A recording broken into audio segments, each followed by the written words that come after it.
Hi friends, எல்லாரும் எப்படி இருக்கீங்க? உச்சகட்ட பரபரப்பில் போயிட்டு இருக்க தமிழ்நாட்டு அரசியலில் நேற்று நடந்த சில விஷயங்களை பற்றி நம்ம பேச போகிறோம். அதில் நேற்று பார்த்தீங்கன்னா தளபதி விஜய் தன்னுடைய முதல் தேர்தல் பிரச்சாரத்தை தொடங்கினார். மு.க. ஸ்டாலின் அவர்களும் அவங்க குளத்தூரில் தொடங்கினார். ஸோ இப்படி இருக்கும்போது விஜய் பரப்புரையை பெரம்பூரில் கச்சிதமாக பண்ணிவிட்டு பக்காவாக பண்ணிட்டு குளத்தூருக்கு போகிறார். அதாவது நீங்கள் நல்லா பார்த்துருப்பீங்க, பெரம்பூரில் எந்த அளவுக்கு பார்த்தீங்கன்னா பக்காவாக ஒரு பிளான் பண்ணி, அதாவது பொதுமக்களை பார்த்தீங்கன்னா ஒரு 10-20 அடி தூரத்தில் விட்டு பேரிகார்டு மாதிரி செட் பண்ணி நீட்டாக விஜய் அவர் நடுவில் ஒன்று பேசியிருப்பார். ஸோ அவ்வளோக்குள்ளே பண்ணி கொடுத்துருந்தாங்க. ஆனால் அதே இது பார்த்தீங்கன்னா குளத்தூருக்கு அவர் போகும்போது அந்த மாதிரி எந்த ஒரு இதுவுமே இல்லை. காவல்துறை அதாவது கண்டுக்காமல் வேணுன்னே விட்ட மாதிரி விட்டுருக்காங்க. மீண்டும் ஒரு கரூர் சம்பவம் நடந்து விஜய்க்கு பார்த்தீங்கன்னா இந்த பரப்புரையை ரத்து பண்ணி விட்டுறணும் அப்படிங்கிற ஒரு மாதிரி செஞ்ச மாதிரி தான் நம்மளுக்கு தோணுது. நீங்கள் ஒவ்வொருத்தரும் பார்த்துருப்பீங்க. நான் அதாவது பெரம்பூரில் பேசுனதுக்கப்புறம் சரி குளத்தூரில் என்ன பேசுகிற பார்க்கலான்னு ஆவலாக நம்ம போனோம்னா எந்த ஒரு மீடியா, அதாவது தந்தியில் பார்க்குறவங்க பாலி மாதிரி எல்லாத்துலேயும் வரிசையாக பார்க்குறோம். எதுலையுமே கிளியராக விஜய் அவர்கள் எப்படி பெரம்பூரில் அவர் பேசுகிற ஃபோக்கஸ் கிளியராக இருந்துச்சு பார்த்தீங்களா வீடியோ. ஸோ இதில் எந்த இதுலையுமே பார்த்தீங்கன்னா கிளியராகவே இல்லை ஃபுட்டேஜ். ஸோ எல்லாமே மேலே இருந்து எங்கேயோ இருந்த மாதிரி ஷேக்கிங் ஃபுல்லாக அப்படியே தான் இருந்துச்சு. விஜயோட வாய்ஸ் மட்டும் தான் சில நேரத்தில் கேட்குது, அவர் வியூவே கிடைக்கல. ஸோ அந்த அளவுக்கு மக்கள் கட்டுக்கடங்காத கூட்டம் அவரை சுற்றி, அவர் நிற்கிற வேலை சுற்றி. ஒரு நிமிஷம் நம்மளுக்கே ஷாக் ஆகுது, என்னன்னா இது கரூரில் நடந்த மாதிரி இங்கேயும் கூட்டம் கூட்டிட்டு இருக்கு, என்னதான் பண்ணிட்டு இருக்காங்க. ஏன்னா முறைப்படி அவங்க பார்த்தீங்கன்னா இன்னைக்கு எந்தெந்த தொகுதி போகிறதுன்னு சொல்லிட்டு அனுமதி கேட்டு தான் வந்திருக்காரு. ஸோ அப்போ அந்த காவல்துறை எந்த மாதிரியான ஒரு, அதாவது நீங்கள் பெரம்பூரில் பண்ணீங்கல்ல அதே மாதிரி கவனத்துறையும் பண்ணி கொடுத்துருக்கணும்ல, ஏன் பண்ண மாட்டேங்க? அதே இது ஸ்டாலின் அவர்கள் பார்த்தீங்கன்னா தேர்தல் அவர் பார்த்து ஜீப்பில் போகிறாரு, வெளியே நின்னபடியே பரப்புரை பண்ணிட்டு அவர் ரோட் ஷோ போகிறாரு. அதுக்கு பக்காவாக அனுமதி, அங்கே வந்தாலும் கூட்டமே கிடையாது. ஆனால் அதை நீங்கள் ஒழுங்குபடுத்தி கொடுக்குறீங்க. விஜய்க்கு ஏன் பற்றி கொடுக்க மாட்டீங்க? என்ன பாகுபாடு அதிகாரம்? அதாவது தேர்தல் ஆணையம் பார்த்தீங்கன்னா இப்போ இந்த தேர்தல் சமயத்தில் பார்த்தீங்கன்னா யாருக்குமே எந்த ஒரு அதிகாரத்தையும் நீங்கள் பயன்படுத்தக்கூடாது. ஸோ உங்கள் டேக் ஓவரில் தானே எடுத்துருப்பாங்க எல்லாமே. ஸோ அப்படிங்கும்போது எல்லாருக்கும் பாரபட்சம் இல்லாமல் ஒரே மாதிரி தானே பண்ணணும். விஜய் அவர்கள் வேணும்னே குளத்தூரில் ஏதாவது நடக்கணும் அசம்பாவிதங்கிற மாதிரியே பண்ண மாதிரி இருக்கு நம்மளை பார்க்கறதுக்கு. ஸோ அதில் வேற ஸ்பீக்கர் அங்கே பயன்படுத்தக்கூடாது, அது பயன்படுத்தக்கூடாதுன்னு அவ்வளோக்குள்ள நெறிமுறை அதாவது ஒடுக்குறாங்க அப்படியே பார்த்தீங்கன்னா. ஸோ அதனாலே பார்த்தீங்கன்னா அந்த சுச்சுவேஷனை பார்த்தோன்னே விஜய் தெரிஞ்சு போச்சு. அவர் பார்த்தீங்கன்னா கொஞ்சம் பார்த்த மாட்டார். ஏன்னா அவர் அனுபவிச்சிருக்காருல்ல அவரால். ஏன்னா இது இல்லைன்னா அவருக்காக வர கூட்டம் தானே. ஸோ அதனால் அவருக்கு ஒரு மாதிரி ஆயிடுச்சு. கொஞ்ச நேரத்தில் ஷார்ட்டாக பேசிட்டு அவர் உடனே கிளம்பிட்டார். அதுக்கு அடுத்த பரப்புரையை அவர் பார்த்தீங்கன்னா கையாளல, உடனே கேன்சல் பண்ணிட்டார். ஏன்னா வில்லிவாக்கம் போகிற ஒவ்வொரு இன்ச்சாக தான் வண்டி போக முடியுது, எதையுமே அவங்க பண்ணலை ஒழுங்காகவே காவல்துறை. ஸோ இதில் வேற அவர் அந்த இடத்துல பேசும்போது அந்த வேட்பாளர் அதாவது விஎஸ் பாபு குளத்தூரில், அதாவது முதலமைச்சர் நிற்கிறவர் ஸ்டாலின், அவர் முன்னாள் முதலமைச்சர் ஸ்டாலின் அவர் எழுத்து நிற்கிறாருல. ஸோ அது பாபுன்னு சொல்கிறதுக்குள்ள பிரபுன்னு சொல்லிட்டார். உடனே அதை வச்சுக்கிட்டு பார்த்தீங்களா வேட்பாளர் பேர் அவர் அதெல்லாம் கிடையாது. அங்கே இருக்கிற சுச்சுவேஷனை பார்க்கும்போது அதுக்கு பக்கத்தில் உள்ள மாதவர தொகுதியில் உள்ளவர் பிரபு தான் வேட்பாளர், உங்களுக்கு புரியுதுல்ல. ஸோ அதனால் பார்த்தீங்கன்னா அவர் சொல்லிட்டாரு. அதில் என்னமோ பெரிய தப்பாக பேச மாதிரி ஸ்டாலின் அவர்கள் பேசின உரையெல்லாம் எடுத்து போட்டால் என்னெல்லாமோ வளர்ப்பார். இதில் அதாவது விஜய் அவர்கள் எப்படியாவது வன்மத்தோட ஏதாவது பண்ணணும் கங்கணம் கட்டிட்டு பேசுகிறானுங்க. ஸோ அதனாலே பார்த்தீங்கன்னா அது அடுத்த கட்டமாக அவர் பார்த்தீங்கன்னா வில்லிவாக்கத்துக்கு போக வேண்டியது, அங்கே போகாமல் கேன்சல் பண்ணிட்டார். ஸோ அதை பற்றி தான் நேற்று ஆதவர்ஜுனா தெளிவாக ஒரு ப்ரெஸ் மீட் கொடுத்துருந்தாரு. அவருடைய ப்ரெஸ் மீட்டில் ஃபுல் அண்ட் ஃபுல் தெளிவாக பேசியிருந்தார். என்னென்ன பிரச்சனை இருக்குது எங்களுக்கு, எதனால எங்களுக்கு இப்படி பண்ணுறாங்க அப்படின்ட்டு. ஏன்னா பிரச்சாரத்தை விஜய் முழுமையாக பண்ணக்கூடாது அப்படிங்கிற சரிதான் நமக்கு அப்பட்டமாக தெரியுது. இதுக்கு ஏன் பார்த்தீங்கன்னா ஒரு அதிகார துஷ்பிரயோகம் பண்ணுறாங்க. இப்போ பார்த்தீங்கன்னா மு.க. ஸ்டாலின் தலைமையிலான ஆட்சி இருந்தால் கூட சரி தான். ஆனால் இப்போ பார்த்தீங்கன்னா தேர்தல் ஆணையத்தான முழு பொறுப்பு. யாருக்குன்னே போயிட்டு தேர்தல் ஆணையத்திட்ட அர்ச்சனா பட்நாயக்கிட்ட முறைப்படி அவர் கம்ப்ளைண்ட் கொடுத்துருக்காரு இதுக்கு முன்னாடி விஜய் அவர்கள். அவரை டேரெக்டாக போயிட்டு அதுக்கப்புறமா இப்படி செயல்படுறாங்கன்னா நம்மளுக்கு என்ன சொல்கிறேனே தெரில. இப்படி போச்சு அப்படின்னா விஜய் அவர்கள் தமிழ்நாடு ஃபுல்லாக எப்படி தேர்தலில் பிரச்சாரம் போக முடியும்? நீங்கள் நினச்சி பாருங்கள், அவருக்கு எப்படி கூட்டம் கூடுது பாருங்கள், தன்னிச்சு எப்படி அலமுதுறாங்க பாருங்கள். ஸோ இதெல்லாம் பார்க்கும்போது எப்படி அவர் ஒவ்வொரு அடுத்த இடத்துக்கு எப்படி பெர்மிஷன் போக போகிறாங்க கேள்வி கிடையாது. இது மக்களே முடிவு பண்ணிடுவாங்க, மக்களே பார்க்குறாங்க, அவங்களுக்கே புரியுது. இப்போ கூட ஒரு தங்கச்சி திருவள்ளூரில் டிவிக்கு சைட்லேருந்து போயிட்டுனா ஒரு வழக்கறிஞர் தான், அவங்க திருவள்ளூர் வேட்பாளர் வரும்போது வரவேற்கிறக்காண்டி போய் பெர்மிஷன் கேட்க போய் அலை கழிக்கிறாங்க. நான் சும்மா போட்டுக்கிட்டு நீங்கள் அங்கே போய் பாருங்கிறாங்க, இங்கே போய் பாருங்க, 48 மணி நேரம் நீங்கள் முன்னாடியே பெருசு நிற்கிறாங்க. சும்மா ஒருத்தர் பார்த்தீங்கன்னா வேட்பாளரை அவங்க கட்சியில் நிர்வாகிகளை வரவேற்கிறதுக்கு அது பார்த்தீங்கன்னா நெருக்கடி ஆயிருமா, டிராஃபிக் ஆயிருமா. நீங்கள் போய் பாருங்களேன், டிவி கட்சிக்காரங்க ஒவ்வொரு அவங்களுடைய ஆஃபீஸ் மாதிரி எவ்வளோ கூட்டம் போட்டு என்னெல்லாம் பண்ணிட்டு இருக்காங்கன்னு. ஸோ அப்போ வேணும்னே பிளான் பண்ணி இந்த டிவிக்கேனால அவங்களுக்கு அலைக்கழிப்பு பண்ணுறது. இதாவது இவங்களுக்கு ஒன்றுமே தெரியாத மாதிரி, டிவி கட்சியில் உள்ளவங்க யாருமே படிப்பறிவு இல்லாதவங்க, எந்த அறிவும் கிடையாது, இவங்களுக்கு தான் எல்லா அறிவு இருக்கிற மாதிரி அவங்க கொண்டு அப்ளிகேஷன் கொடுத்தாலே உடனே அதை ஸ்பெல்லிங் இது தப்பு அது தப்பு, நீ அப்படி மாற்றிட்டு எப்படி மாற்றிட்டுவா அப்பட்டமாக தெரியுது. ஸோ இதெல்லாம் மக்கள் நீங்கள் பார்த்துட்டு இருக்கீங்க. இதுக்கு உண்டான பதிலடியை நீங்களே கொடுங்க, அவ்வளோதான் நம்ம சொல்ல முடியும். சரி, இதுக்கு அடுத்த கட்டமாக இன்றைக்கி முக்கியமாக ஒரு வீடியோ போட காரணம் கேட்டிங்கன்னா அதாவது எப்பவுமே இந்த தேர்தல் வேட்பாளர் பார்த்தீங்கன்னா அவங்க வந்து வேட்புமனு கொடுக்கும்போது பார்த்தீங்கன்னா அவங்களோட சொத்து பத்திரங்க சொத்து எவ்வளோ இருக்குங்கிறத கணக்கு கொடுப்பாங்க, அஃபிலியேட்டுக்கு ஃபைல் பண்ணுவாங்க. அது எப்பவுமே பார்த்தீங்கன்னா கரெக்டாக உள்ளபடியே யாருமே கொடுக்க மாட்டாங்க. அது எல்லாருக்குமே தெரியும், அரசியல் வந்து பொதுமக்கள் எல்லாருக்கும் நம்மளாம் தெரியும். ஸோ அது வந்து பார்த்தீங்கன்னா கொஞ்சம் அப்படி இப்படி பண்ணுவாங்க. ஆனால் ஓரளவுக்கு மேட்ச் பண்ணி கொஞ்சமாவது உண்மையை அப்படியே கொண்டு கொடுப்பாங்க சில பேர்.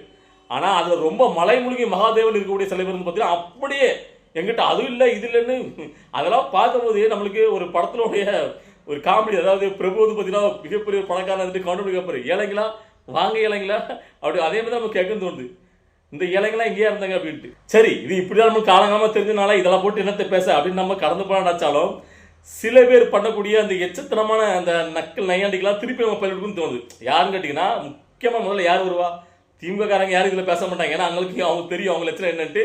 அதனால அதை பொத்திட்டு இருக்காங்க. இந்த நாம் தமிழ் வச்சு சாட்டை இருக்கான சாட்டை இருமணம் கார்த்திக்கும் அவங்க 2 பேரும் மானங்கட்டத்தனமா கொஞ்சம் கூட அறிவே இல்லாமல், அதாவது விஜயபுரம் சைடில் இருந்து பார்த்தீங்கன்னா 624 கோடிக்கு அவரும் சொத்து மதிப்பு காட்டியிருக்காரு. ஓகேவா, அதில் வந்து நக்கலை இடுமணம் காட்டி போட்டிருக்கான். 250 ரூபா கோடி சம்பளம் வாங்குறா சொல்கிறாங்க, 624 கோடி தான் காட்டியிருக்காருன்னு. ஏடா வெண்ண மவனை, உங்கள் அண்ணன் 39 லட்சம் காட்டியிருக்காரு, அதை நான் அடுத்தாப்புல வாரேன். அதுக்கு முன்னாடி MK ஸ்டாலின் இருக்காருல்ல, அவர் வெறும் 6 கோடி ரூபா சம்திங் தான் காட்டியிருக்காரு. முன்னாள் முதலமைச்சர். நீ அதை பற்றி நீ கேள்வி கேட்டுட்டு விஜய் கேள்விக்கு வந்தனா உன்னை நான் மனுஷனா மதிப்பேன். ஏன்டா விஜயை பிடிச்சி நொட்டுறதுக்கு முன்னாடி அங்கெல்லாம் கேட்க மாட்டீங்களா? நீங்களாம் என்ன மாதிரி ஜென்மங்கள் கேட்குறேன். அதுக்கு அடுத்தாப்புல சாட்டை திரும்புறீங்க. அதாவது எப்படின்னா பெத்த அம்மா அப்பா பெத்த பிள்ளைங்க மேலேயே கடனாளியாக காட்டியிருக்காரு, இவர் என்ன மாதிரி ஒரு மனுஷன் அப்படின்னும். அதுக்கப்புறம் அவர் வந்து இப்போவே பின்னாமி பேரில் சொத்தை காட்டியிருக்காரு அப்படின்னு சொல்லிட்டு ஒரு குச்சாட்டம் வைக்கிறான்.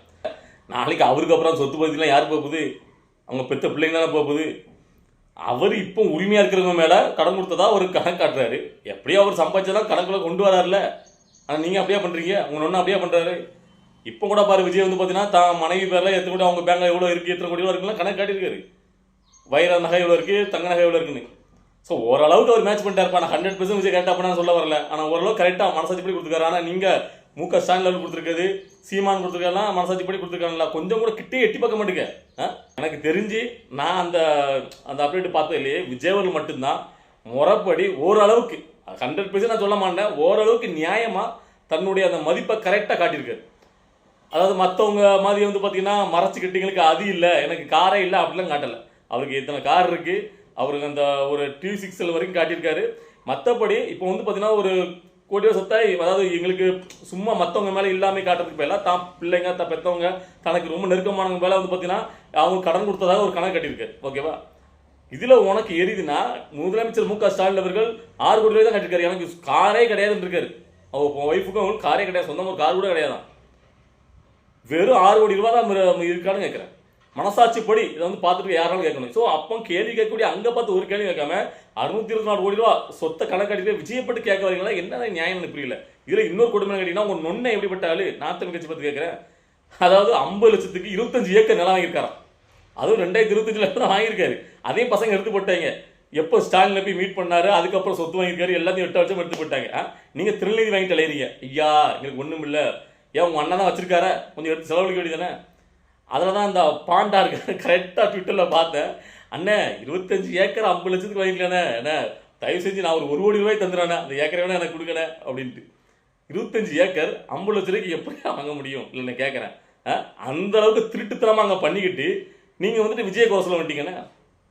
அது எப்படா கொஞ்சம் கூட கொச்சி நச்சமே இல்லாமல் நீங்கள் வந்து விஜய் கேள்வி கேட்குறீங்க?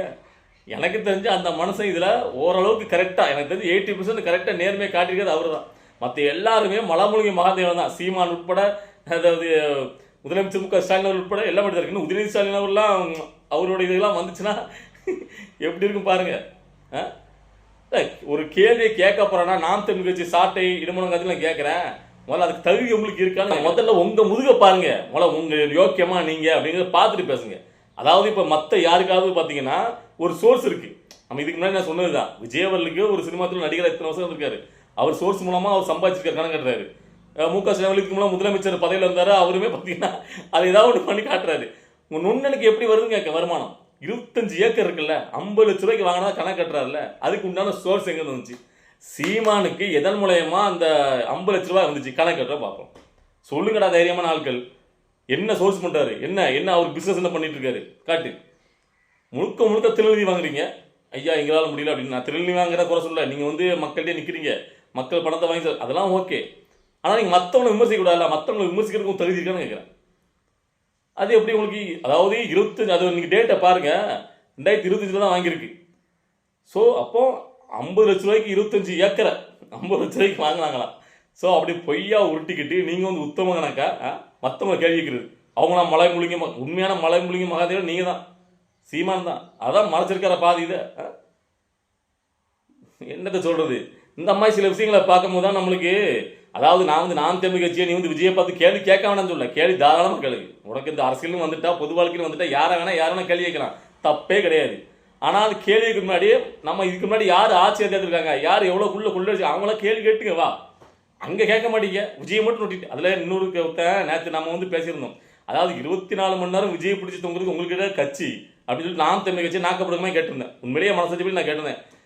அதுக்கு ஒருத்தன் போட்டிருக்கேன், நீ எங்களை கேட்கியாப்போ 24 மணி நேரமும் திமுகவை பிடிச்சி தொங்குறதுக்கு விஜய்க்கு எதுக்கு கட்சி அப்படின்ட்டு. லூசு பயில ஆட்சி அதிகாரத்தில் இருக்கிறவங்கள பார்த்தாண்டா கேள்வி கேட்கணும். அதான்டா அரசியல். நீங்கள் தான்டா மானகட்டத்தனமாக ஆட்சி அதிகாரத்துக்கு வராத 2 வருஷத்துக்கு 3 வருஷத்துக்கு முன்னாடி கட்சி ஆரம்பிச்சு ஒருத்தரை பார்த்து கேள்வி கேட்டுட்டு இருக்கீங்க.